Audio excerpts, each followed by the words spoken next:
Hello friends, welcome back in my new video. Myself SK Digrawal, and now in this video we will talk about next technique, GIS, genome in Situ hybridization technique. इससे पहले अपन ने fish technique के बारे में भी discuss किया था कि फिश टेक्निक क्या है। तो यहाँ पर अपन देखते हैं अगली टेक्निक, फिश टेक्निक मतलब गिस टेक्निक। तो इन टेक्निक्स को जो भी स्टूडेंट्स जैसे एमएससी में स्टूडेंट्स हैं, सीएसआर नेट की प्रिपरेशन कर रहे हैं, कॉलेज लेक्चर के असिस्टेंट प्रोफेसर की तैयारी कर रहे हैं, उन सभी स्टूडेंट्स के लिए ये टेक्निक्स काफ़ी इंपॉर्टेंट है, सिलेबस में मेंशन की गई है।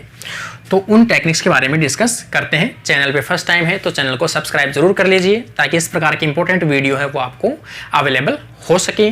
और आपको वीडियो पसंद आता है तो वीडियो को लास्ट में लाइक एंड शेयर जरूर कीजिए, अपने फ्रेंड्स को शेयर कीजिए। तो यहाँ पर अपन स्टार्ट करते हैं अपनी गिस टेक्निक। गिस टेक्निक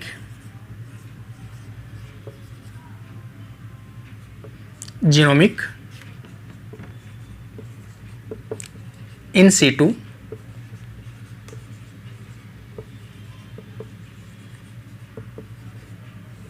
हाइब्रिडाइजेशन। तो ये टेक्निक कैसी है? जीनोमिक इन सिटू हाइब्रिडाइजेशन टेक्निक है जिसमें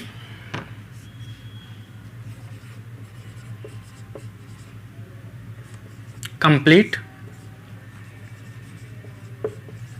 whole genome of organism used as a probe। इसमें सबसे इंपॉर्टेंट जो चीज है वो चीज क्या है कि इस मेथड में किसी ऑर्गेनिज्म के कंप्लीट जीनोम को एज ए प्रोब के रूप में यूज में लिया जाता है। जबकि फिश टेक्निक जो थी उस टेक्निक के अंदर किसी भी एक पर्टिकुलर न्यूक्लियोटाइड का small fragment 15 to 20 nucleotide molecules को अपन क्या यूज ले रहे थे, एज ए प्रोब के रूप में यूज में ले रहे थे। और यहाँ पर प्रोब के रूप में कंप्लीट या होल ऑर्गेनिज्म के जीनोम को यूज में लिया जाता है as a probe.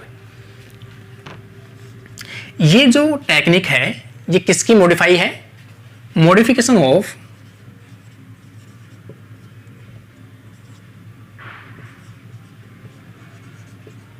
It is a modification of fish technique. ये एक फिश टेक्निक की क्या है? मॉडिफिकेशन है। इस टेक्निक की जो जनरल चीजें हैं वो मैं आपको पहले बता दूं। इस टेक्निक का मेन यूज क्या है? किसी भी एक सेल के कंप्लीट जीनोम को आइडेंटिफाई करने के लिए इस टेक्निक को यूज में लिया जाता है। किसी भी हाइब्रिड सेल दैट मीन्स दो जीनोम वहां पर प्रेजेंट है, दो अलग अलग स्पीसीज के, उन दोनों जीनोम में से आप किसी एक जीनोम के प्रेजेंस को आइडेंटिफाई करना चाहते हो कि रियल में दो जीनोम इसमें है या नहीं है। तो एक जीनोम को आइडेंटिफाई आप किसके द्वारा कर सकते हो? अपनी जो गिस टेक्निक है उसके द्वारा कंप्लीट जीनोम को आप आइडेंटिफाई कर सकते हो। तो जेनेटिकली जो मॉडिफाइड प्लांट है उन जेनेटिकली मॉडिफाइड प्लांट को आप आइडेंटिफाई कर सकते हो, या किसी भी हाइब्रिड सेल्स जो है उसमें हाइब्रिड में उस जीनोम के प्रेजेंस को चेक कर सकते हो। तो इस प्रकार से ये मेथड जो है वो यूज में आता है कि किसी भी हाइब्रिड सेल में उस जीन की प्रेजेंस को देखने के लिए, या कोई दो अननोन स्पीसीज है, उन दो अननोन स्पीसीज के बीच में कितनी सिमिलरिटी है, उनके जीनोम में कितनी सिमिलरिटी है, उसको भी आप चेक कर सकते हो गिस मेथड के द्वारा। तो ये इसमें 2 स्पीसीज जीनोम में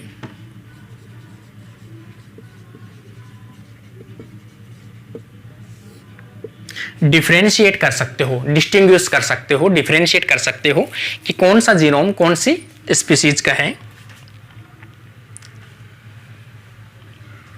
इसके अलावा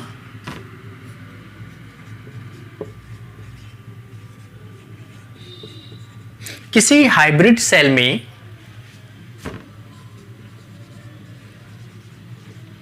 एक जीनोम को आप आइडेंटिफाई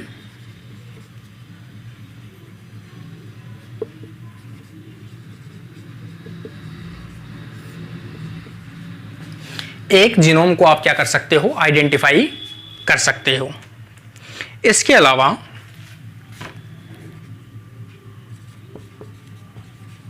स्टडी ऑफ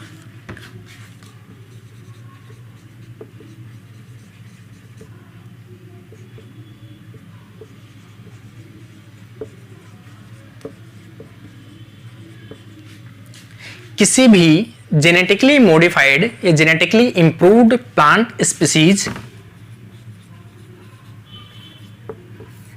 को भी क्या कर सकते हो, आप आइडेंटिफाई कर सकते हो, उसके जीनोम को आइडेंटिफाई कर सकते हो कि कितना परसेंट जीनोम जो है स्पीसीज ए का आया है और कितना परसेंट जीनोम बी का आया है।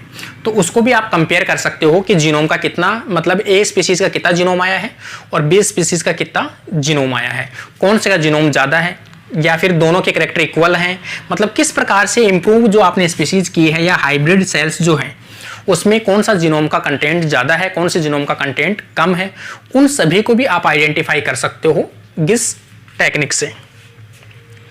इसके अलावा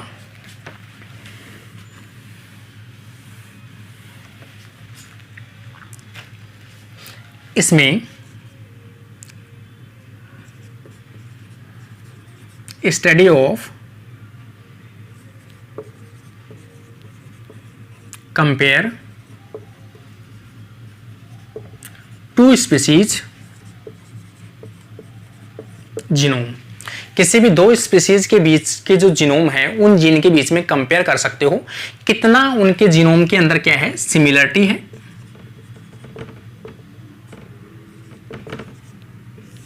सिमिलरिटी है और कितनी डिसिमिलरिटी है, उनको चेक करने का काम भी अपन किससे कर सकते हैं, गिस टेक्निक से कर सकते हैं।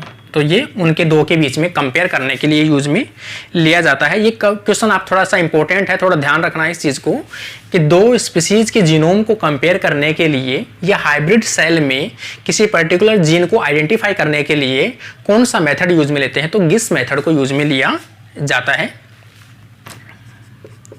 इसके अलावा study of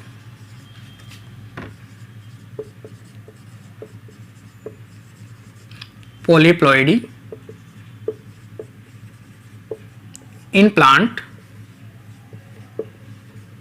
species, plant species mostly कैसे होती है, पॉलीप्लॉइडी देखने को मिलती है प्लांट स्पीसीज के अंदर, जबकि ह्यूमन और एनिमल्स जो होते हैं वो मोस्टली कैसे होते हैं, डिप्लॉइड होते हैं। जबकि प्लांट्स की स्पीसीज कैसी होती है, पॉलीप्लॉइडी होती है, मतलब एक से अधिक क्रोमोसोम के पेयर इसमें देखने को मिलते हैं। जैसे अपन एग्जांपल देखें, वीट कैसा है, हेक्साप्लॉइड है, क्रोमोसोम के 6 पेयर प्रेजेंट होते हैं, मतलब 6 टाइप के क्रोमोसोम के पेयर प्रेजेंट हैं, तो ये हेक्साप्लॉइड है। तो इसमें वीट का जो फॉर्मेशन हुआ है उनके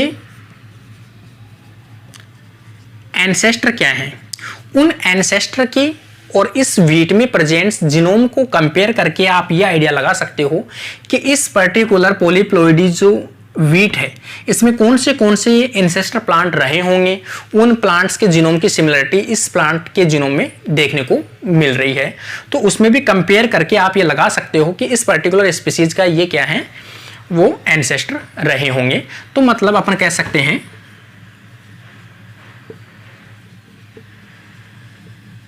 इवोल्यूशनरी स्टडी,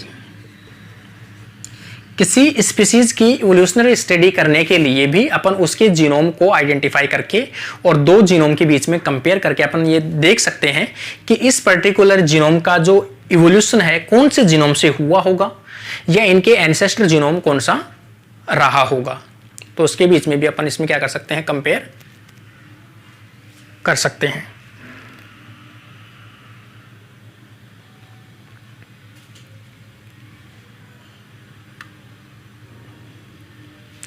आगे अपन देखें,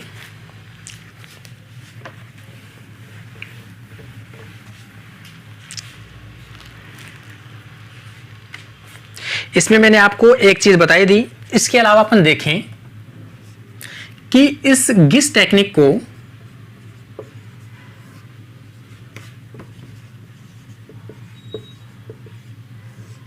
मियोटिक सेल डिवीजन बिहेवियर की स्टडी करने के लिए भी यूज में लेते हैं कि मियोसिस में क्रोमोसोम किस प्रकार से मूवमेंट कर रहे हैं या कौन से जीन एक्सचेंज हो रहे हैं, उनको भी आप इसमें गिस टेक्निक की सहायता से देख सकते हो।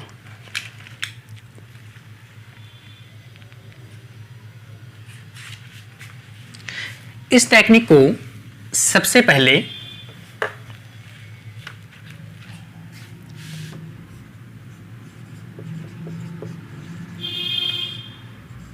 बार्ले,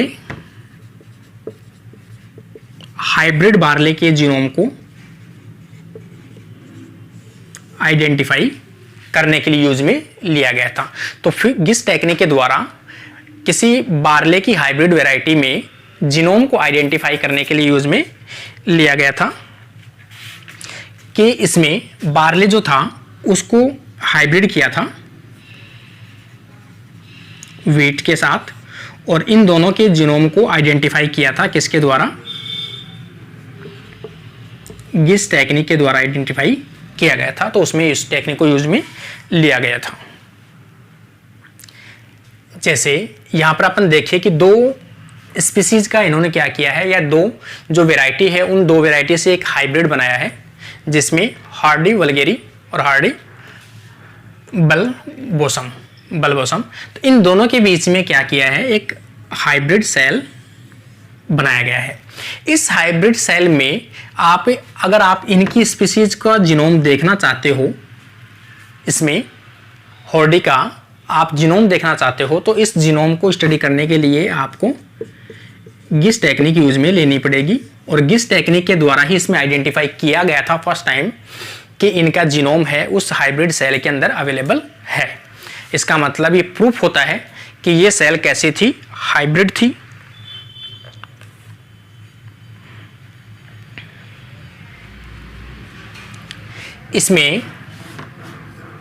इसमें जो जीनोम को आइडेंटिफाई करते हैं,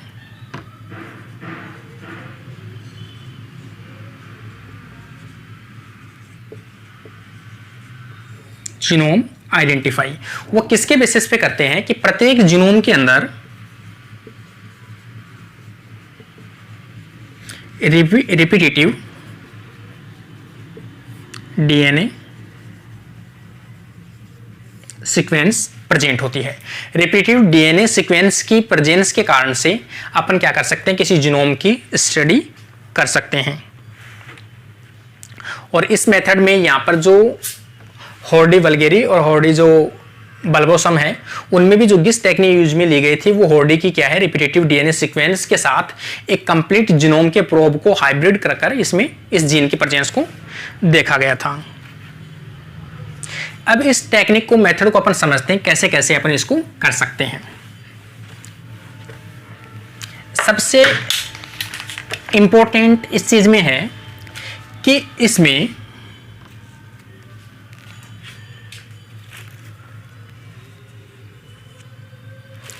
सबसे इंपॉर्टेंट चीज अपने है कि इसमें कंप्लीट जीनोम को प्रोब के रूप में यूज में लिया जाता है। सबसे इंपॉर्टेंट आपको ये याद रखना है, इसमें कंप्लीट जीनोम को एक्ट एज ए प्रोब के रूप में यूज में लिया जाता है। इसमें अपन एक्सपेरिमेंट की स्टेप्स देखें। जैसे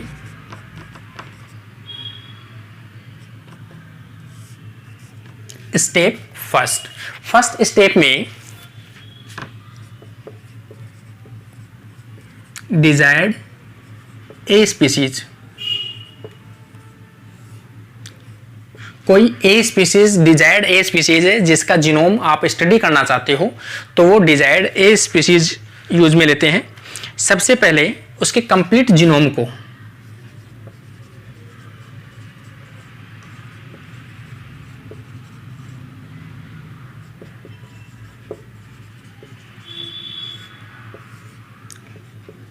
आइसोलेट करते हैं।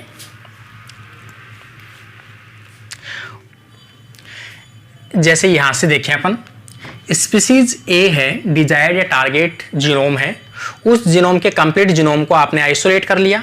कंप्लीट जीनोम को आइसोलेट करने के बाद उस जीनोम को अपन किसके रूप में यूज में लेते हैं? एज ए प्रोब के रूप में यूज में लेते हैं। तो प्रोब के रूप में यदि यूज में लेना है तो इनको अपन क्या करते हैं? सिग्नलिंग मॉलिक्यूल के साथ टैग कर देते हैं। सिग्नलिंग मॉलिक्यूल के साथ टैग कर देते हैं। जैसे सिग्नलिंग मॉलिक्यूल हो सकता है बायोटिन, अपन यूज में लें तो यहां पर अब इसी के जीनोम का कुछ फ्रेगमेंट्स अपन यूज में लेते हैं। जैसे ये फ्रेगमेंट्स हैं, लेकिन इनको अनलेबल्ड, इनको अपन लेबल नहीं करेंगे किसी भी सिग्नलिंग मॉलिक्यूल के साथ। अब इनको क्या करते हैं? अपन डीनेचर करते हैं, इसको भी डीनेचर करते हैं। यहां पर अपनी ऐसी कोई हाइब्रिड सेल है जिसमें जीनोम की प्रेजेंस को आप चेक करना चाहते हो, तो यहां पर इनके क्रोमोसोम को पहले क्या किया जाता है? प्रिपेयर किया जाता है, डीनेचर किया जाता है। तो ये डबल स्टैंडर्ड ये डीएनए है वो क्या हो गया? सिंगल है, जैसे यहां पर ये। और अब अपन क्या करेंगे? इन क्रोमोसोम को इंसर्ट कर देते हैं। तो अपना जो प्रोब है, ये प्रोब यहां पर आकर बाइंड हो जाते हैं, क्योंकि ये जो लिगेंड है यहां पर ये मैंने दिखाए हैं, यहां पर ये बाइंड है। तो ये दोनों तो हैं प्रोब, ये दोनों मॉलिक्यूल क्या है? प्रोब। और ये दोनों जो है वो क्या है?